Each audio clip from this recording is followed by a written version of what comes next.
Hello students, welcome to 1 plus 1 channel. இந்த ப்ராப்ளத்தில் பார்த்தீங்கன்னா expand a minus b plus c the whole squareனு சொல்லியிருக்காங்க. So இதுக்கு ஒரு ஃபார்முலா அப்ளை பண்ணணும் சரிங்களா.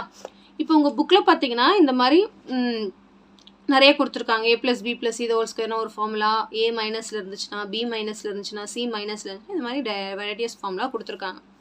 நம்ம இந்த மாதிரிலாம் யூஸ் பண்ண போகிறதில்ல, ஒரே ஃபார்முலா தான். என்னது a plus b plus c the whole square தான்.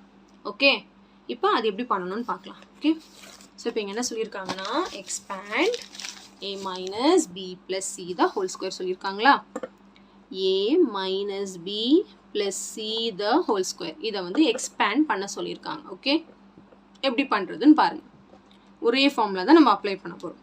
ஃபார்முலா என்னென்னா a plus b plus c the whole square is equal to a square plus b square plus c square plus 2ab plus 2bc plus 2ca. இந்த formula தான் apply பண்ண போகிறோம். Okay, இப்போ ஆனால் கண்டுபிடிக்க வேண்டியது என்னது, a minus b plus c the whole square. நம்ம முன்னாடி எக்ஸாம்பிள் பார்த்தோன்னே அதே மாதிரி தான். ஃபார்முலாவில் எல்லாமே ப்ளஸ் தான் இருக்குது, ஆனால் கொஷனில் பார்த்தீங்கன்னா மைனஸ் இருக்கிறதுனால வித் த சைன் நம்ம சப்ஸ்டியூட் பண்ணணும் இங்கே.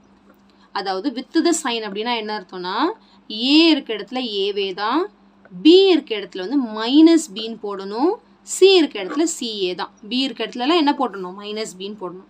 ஏவும் சியும் ஒன்றும் பிரச்சனை இல்லை, புரியுதுங்களா. இப்போ நம்ம இதை ஃபாலோ பண்ண போகிறோம். ஏ ஸ்கொயர் அப்போ என்ன வரும், ஏ இருக்க இடத்துல ஏவே தான், அப்போ A square plus B square, B இருக்க இடத்துல என்ன போடணும், minus B the whole square. B இருக்க இடத்துல மட்டும் என்னன்னு போடணும், minus B plus C square, புரியுதுங்களா. நெக்ஸ்ட்டு ப்ளஸ் 2ab, அப்போ 2 இன்ட்டு ஏ இன்ட்டு பி இருக்க இடத்துல மைனஸ் பி, புரியுதுங்களா. ப்ளஸ் 2bc, அப்போ 2 இன்ட்டு பி வந்து minus b into c. Okay, next plus 2ca, அது ஒன்றும் டிஃப்ரெண்ட் ஆகலை, அப்படியே தான் இருக்குது, புரியுதுங்களா. இப்போ நம்ம என்ன பண்ணோம், அப்படியே எக்ஸ்பேண்ட் பண்ண வேண்டியதான். ஏ ஸ்கொயர் மைனஸ் பிஏ ஸ்கொயர் பண்ணால் ப்ளஸ் பி தான் ஆகிடும், மைனஸ் இன்ட்டு மைனஸ் ப்ளஸ் ஆகிடும், பிஏ ஸ்கொயர் பண்ணால் பி ஸ்கொயர் அப்படியே தான் வரும். ப்ளஸ் சி ஸ்கொயர், மைனஸ் இந்த மூணுத்துலேயும் போடுறதுனால பிரச்சனை இல்லை, ஏன்னா ஸ்கொயர் பண்ணும்போது ப்ளஸ் தான் ஆக போகுது. நெக்ஸ்ட்டு இங்கே பார்த்தீங்கன்னா இது மூணுத்தையும் மல்டிப்ளை பண்ணும்போது மைனஸ் 2abன்னு வரும், ஏன்னா இங்கே ஒரு மைனஸ் இருக்குல்ல, அது இங்கே சேரும் போது மைனஸ் ஆகிடும். அதே மாதிரி இங்கேயும் ஒரு மைனஸ் இருக்கிறதுனால மைனஸ் 2bcன்னு ஆகிடும். இங்கே எதுவும் பிரச்சனை இல்லை, ப்ளஸ் 2ca. அவ்வளோதான், ஒரே ஃபார்முலா தான். எங்கெல்லாம் நம்மளுக்கு ஃபார்முலா மைனஸில் இருக்கோ அதை அப்படியே நம்ம வந்து ரீப்ளேஸ் பண்ணிக்க வேண்டியதான், வேறு ஒன்றும் ஒரு பிரச்சனையே இல்லை. ஓகே, ஸோ ரொம்ப சிம்பிள் கான்செப்ட் தான். இந்த ஒரே ஃபார்முலாவே படிச்சுக்கோங்க. இந்த எக்ஸ்பேண்ட் பொறுத்த வரைக்கும் இந்த புக்கில் இருக்க வெரைட்டியஸ் எல்லா ஃபார்முலாவும் படிக்கிறதுனால நமக்கு கன்ஃபியூஷன் ஆகிடும். ஓகே, ஸோ இந்த ஒரு ஃபார்முலா வச்சு இங்கே என்ன சைன் மாற்றி கேட்டாலும் நம்மளால் இந்த ஃபார்முலாவில் சப்ஸ்டியூட் பண்ணி கண்டுபிடிச்சிட முடியும். ஓகே,